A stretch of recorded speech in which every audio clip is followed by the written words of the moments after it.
Hi, my name is Taquan Hopkins, and I'm going to be doing my soapstone assignment today. So, the article I chose is HIV versus AIDS and what is the difference? The author is the medical doctor Jane Leonard, whom is certified in infectious disease.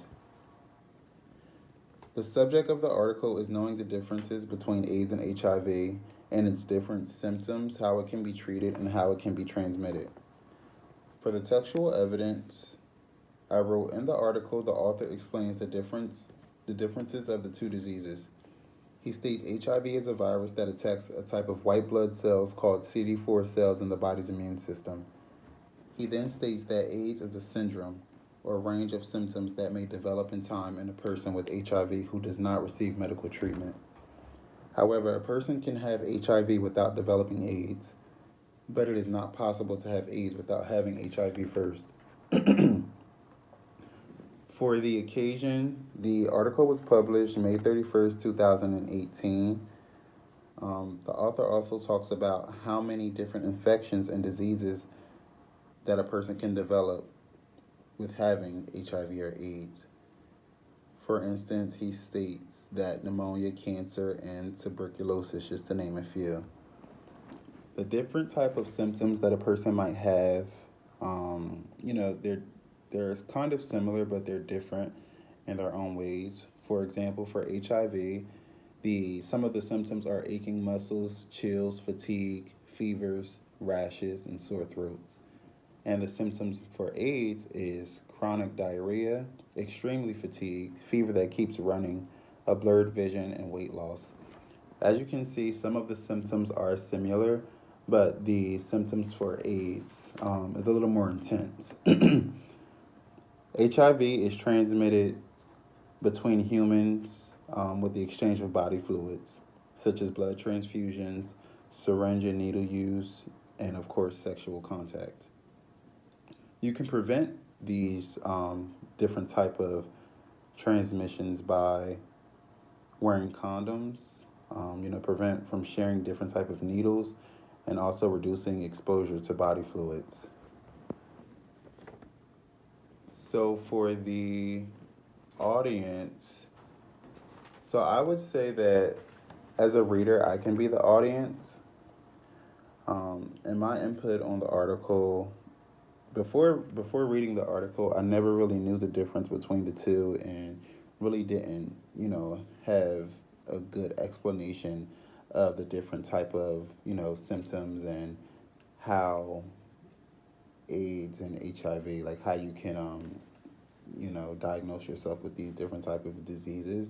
So after reviewing the article, I was able to get a better understanding and get better explanations as to the differences, including the causes and effects.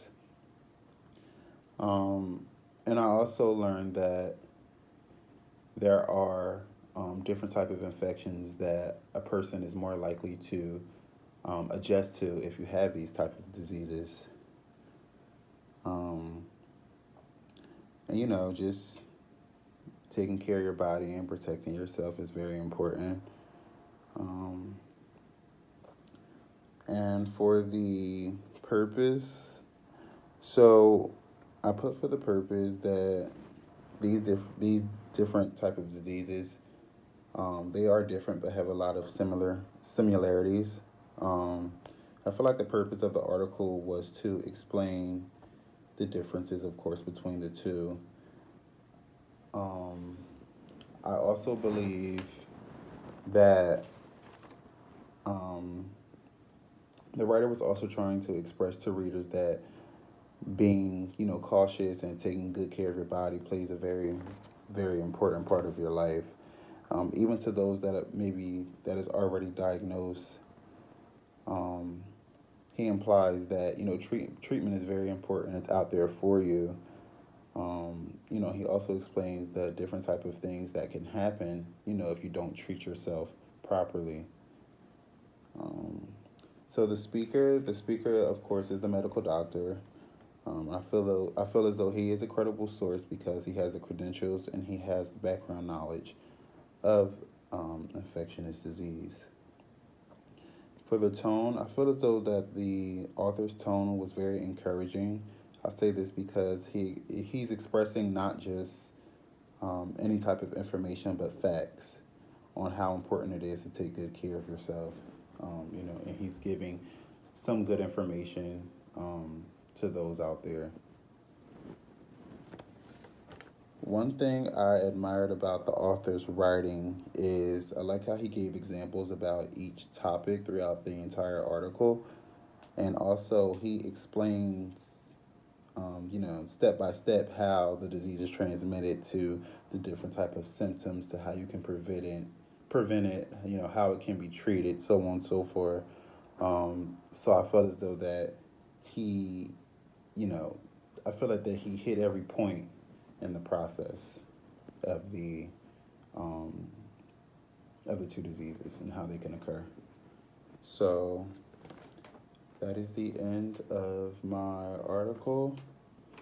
I know it's not 7 minutes, but it was 6. So I hope you guys enjoyed it, and I'll take any type of feedback. I don't care if it's positive, negative, whatever. I just learn from it and take advice and, progress and try to be more successful. So thank you.